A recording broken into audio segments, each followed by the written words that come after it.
Operation Sindoor తాజాగా జరిగిన పరిణామాల అంశానికి సంబంధించి పార్థసారథి పుట్లూరు గారికి సంబంధించిన ఒక కథనం చూద్దాం.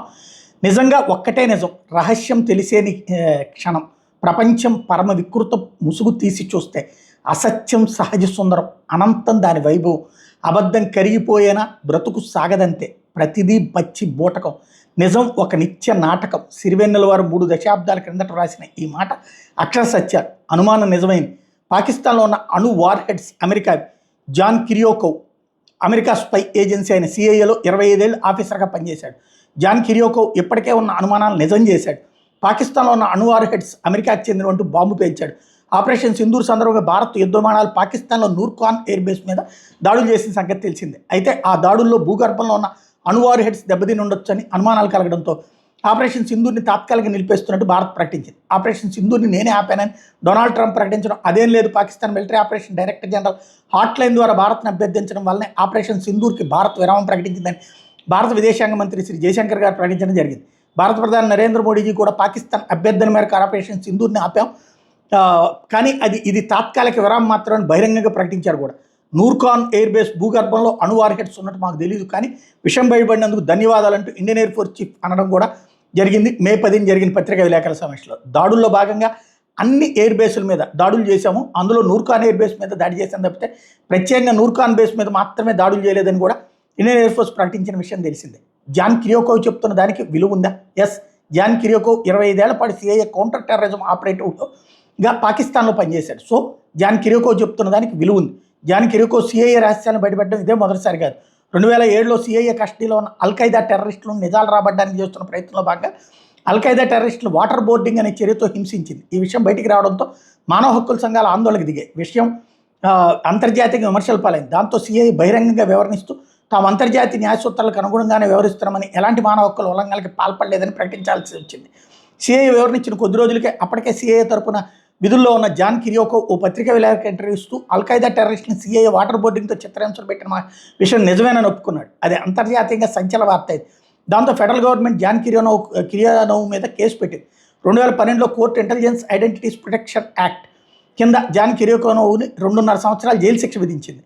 వాటర్ బోర్డింగ్ అంటే నేరస్తులను నిజాలు రాబట్టే ప్రక్రియలో భాగంగా నేరస్తుని కాళ్ళు చేతులు కట్టేసి గుడ్డతో ముఖం కప్పేసి ఒక పైపుతో నీళ్ళని అధిక ఒత్తిడితో ముఖంపై కొడతారు. దాంతో నేరస్తుడు తాను సముద్రంలో మునిగిపోతున్నట్టు భయంతో వణికిపోతాడు. సో జాన్ కిరియానోవ్ మాటకు విలువ ఉంది. జూన్ 5ని జాన్ కిరియానోవ్ మరో నిజాన్ని వెల్లడించాడు. పాకిస్తాన్లో ఉన్న అణు వార్ హెడ్లో ఉన్న నూర్ఖాన్ ఎయిర్ బేస్ ఒక అమెరికన్ జనరల్ కమాండ్లో ఉంది.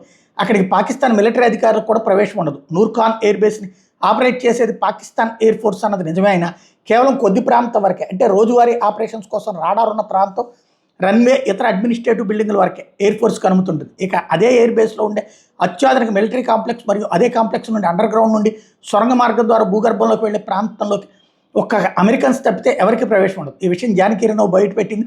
సిఐఏ రహస్య ఆపరేషన్ కాబట్టి మళ్ళీ అతని మీద కేసు పెట్టే అవకాశం ఉంది. విదేశాంగ శాఖ మంత్రి శ్రీ జయశంకర్ గారి మాటలు గుర్తు చేసుకుంటే అసలు విషయం అర్థమవుతుంది. నవంబర్ 2024 డొనాల్డ్ ట్రంప్ తిరిగి అధికారంలోకి రాబోతున్నాడు, దాని మీద మీ స్పందన ఏంటని విలేకరు అడిగినప్పుడు జయశంకర్ గారి స్పందన, lot of countries nervous, we are not. చాలా దేశాలు ట్రంప్ అధికారంలో రాబోతున్నాయని భయపడుతుండొచ్చు, కానీ భారత్ మాత్రం కాదు. నూర్ఖాన్ ఎయిర్ బేస్లో ఉన్న అణు వార్ హెడ్స్ అమెరికా అయితే అవి పాకిస్తాన్లో ఎందుకు రహస్యంగా ఉంచినట్టు? ఒకవేళ అవసరం పడితే అటు చైనా మీద ప్రయోగించవచ్చు, లేదా ఇరాన్ మీద ప్రయోగించవచ్చు. సో మాజీ సిఐఏ ఆఫీసర్ వెల్లడించిన దాన్ని మనం పలు కోణాల్లో చూస్తే అది నిజమై ఉండొచ్చు అనే అనుమానాలు కలుగుతున్నాయి. 2014లో మోడీజీ అధికారంలోకి వచ్చిన తర్వాత రా ఆపరేషన్స్ ఊపందుకున్న సంగతి తెలిసింది. బహుశా 2019కి ముందే రా పాకిస్తాన్ దగ్గర ఉన్న అణు వార్ హెడ్స్ ఎక్కడెక్కడ ఉన్నాయో కనిపెట్టి ఉండొచ్చు. సర్గోదా ఎయిర్ బేస్ దగ్గరికి రక్షణ ఎక్కువగా ఉండటం, పరిసర ప్రాంతాల్లో స్థానిక ప్రజలు ఎవరు ఉండకుండా సైన్యం జాగ్రత్త పడడం వెనక అమెరికా ప్రయోజనాలు ఉన్నాయి తప్పితే వేరే సరైన కారణం లేదు. నూర్ఖాన్ ఎయిర్ బేస్ పరిసరాల్లో పాకిస్తాన్ చెందిన high ranking army air force అధికారులకు తప్పితే వేరే ఎవరికి ప్రవేశం ఉండదు. కేవలం న్యూక్లియర్ ఎమర్జెన్సీ సమయంలో ఉపయోగించే US B-350 AMS అనే ఎయిర్ క్రాఫ్ట్ని హడావిడిగా అమెరికా ఖతార్ నుండి పాకిస్తాన్కి పంపించడం, దాన్ని నూర్ఖాన్ ఎయిర్ బేస్ పైన చెక్కలు కొట్టిస్తూ రేడియేషన్ ఏమైనా వ్యాపించిందని పరీక్షించడం చూస్తే నూర్ఖాన్ ఎయిర్ బేస్ భూగర్భంలో ఉన్న అణు వార్ హెడ్స్కి అమెరికా చెందినవి అని అర్థమవుతుంది. US B-350 AMS అనే విమానంలో గామా కిరణాలు ప్రసరించి రేడియేషన్ ఎంత మేరకు వ్యాప్తి చెందిందో నిర్ధారణ చేసే అత్యాధునిక రేడియేషన్ మ్యాపింగ్ ఎక్విప్మెంట్ ఉంటుంది. అంత హడావిడి ఎందుకు చేసినట్టు? నూర్ఖాన్ ఎయిర్ బేస్ అక్కడ ఉన్న అమెరికా అణు వార్ హెడ్స్ విషయం భారత్కి తెలుసు. అమెరికా పాకిస్తాన్ అనుబంధం బయటపెట్టడానికి భారత్ నూర్ఖాన్ ఎయిర్ బేస్ మీద దాడి చేసింది. అమెరికన్ అణు వార్ హెడ్స్ పాకిస్తాన్లో ఉన్నాయని బయట ప్రపంచానికి తెలిసినా తెలియకపోయినా చైనాకి తెలియాలని భారత వ్యూహం. పాకిస్తాన్కి అంటూ అణు ఆయుధాలు ఏమీ లేవు. ఒకవేళ పాకిస్తాన్ దగ్గర అణు వార్ హెడ్స్ ఉంటే వాటిని అమెరికా ఉపయోగించుకుంటుంది. కానీ తన వార్ హెడ్స్ నూర్ఖాన్ ఎయిర్ బేస్కి తరలించి అక్కడ రహస్యంగా ఎందుకు భద్రపరుస్తుంది? ఎన్ని అణు వార్ హెడ్స్ని తరలించారో తెలియదు. కానీ కోవిడ్ లాక్డౌన్ సమయంలో సౌదీ అరేబియాకి చెందిన మిలిటరీ రవాణా విమానంలో పాకిస్తాన్ నుండి సౌదీకి తరలించబడ్డాయనేది వాస్తవం. మా దగ్గర అణుబాంబులు ఉన్నాయని పాకిస్తాన్ తరచూ బెదిరించడం వెనక అమెరికా అణువార్ హెడ్ దృష్టిలో పెట్టుకుని చేస్తున్న ఉత్తుత్తి బెదిరింపులని ఆపరేషన్ సింధూర్తో తేలిపోయింది. అందరూ గమనించిన అంశం ఏంటంటే 99 కార్గిల్ యుద్ధ సమయంలో అప్పుడు పాకిస్తాన్ సైన్యాధ్యక్షుడు పర్వేజ్ ముషర్రఫ్ భారత్ మీద అణుబాంబు వేస్తానని బెదిరించాడు. ప్రతిగా అప్పటి అమెరికా అధ్యక్షుడు బిల్ క్లింటన్ అటల్ బిహారీ వాజ్పేయి గారికి ఫోన్ చేసి చర్చలకు రమ్మని ఆహ్వానించగా వాజ్పేయి గారు నిర్ద్వందంగా తిరస్కరించారు. బదులుగా క్లింటన్ పాకిస్తాన్ అణుప్రయోగం చేస్తానగా వాజ్పేయి గారు బదులిస్తూ రేపు పాకిస్తాన్ సూర్యోదయం చూడదు, I assure you Pakistan will not see tomorrow sunrise అంటూ బదులిచ్చారు. తర్వాత రోజుల్లో వాజ్పేయి గారు చాలా సందర్భాల్లో పాకిస్తాన్ ఉద్దేశించి పాకిస్తాన్ కల్కా సూరజ్ నహీ దేకేగా అని అంటూ వచ్చారు.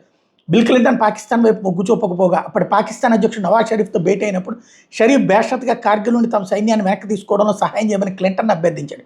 ప్రస్తుతానికి వస్తే పహల్గామ్ ఉగ్రదాడి తర్వాత అసలు విషయం తెలియని కొంతమంది పాకిస్తాన్ రాజకీయ నాయకులు అణుదాడి గురించి మాట్లాడారు. కానీ సైనిక అధికారులు అణుదాడి గురించి ఎందుకు మాట్లాడలేదు?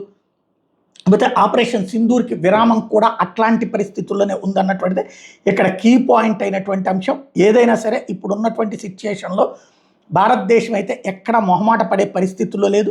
యాక్చువల్గా అంతర్జాతీయంగా ఉన్నటువంటి లెక్క ఏంటంటే అందరికీ తెలిసినటువంటి రహస్యం, అమెరికా తన అణుబాంబుల్ని ప్రపంచంలోని 4 దిక్కుల్లో 4 చోట్ల ఉంచుతుంది. ఒకటి అమెరికాలో ఉంటే ఇటు పక్కన ఇజ్రాయెల్ దగ్గర ఉంచుతుంది. ఆ ఇజ్రాయెల్ దగ్గర ఉన్న అణుబాంబులు వాళ్ళే కాదు, అమెరికా స్థావరం అక్కడ ఆ అరబ్ దేశాల్లో ఏదైనా తేడా వస్తే వేయడానికి, ఇరాన్ మీద కూడా వేయడానికి. అదే సందర్భంలో పాకిస్తాన్లో ఉన్నటువంటి ఎయిర్ బేస్ యాక్చువల్గా అమెరికాదే, అది అణుబాంబులు వాళ్ళది. ఇన్ని కూడా ఎందుకయ్యా అక్కడ పెట్టుకుందంటే చైనాతో కూడా వచ్చిన, ఇరాన్తో కూడా వచ్చిన, రష్యాతో కూడా వచ్చిన అణుబాంబులు వెంటనే తీసేయడానికి అక్కడ. అట్లాగే దక్షిణ కొరియాలో కూడా అట్లాగే పెట్టుకుంది, ఆ చుట్టుపక్కల ప్రాంతాలు ఏదన్నా. అది ఇంతవరకు వినే మాటలకి ఇప్పుడు ఇది ఊతమిస్తుంది.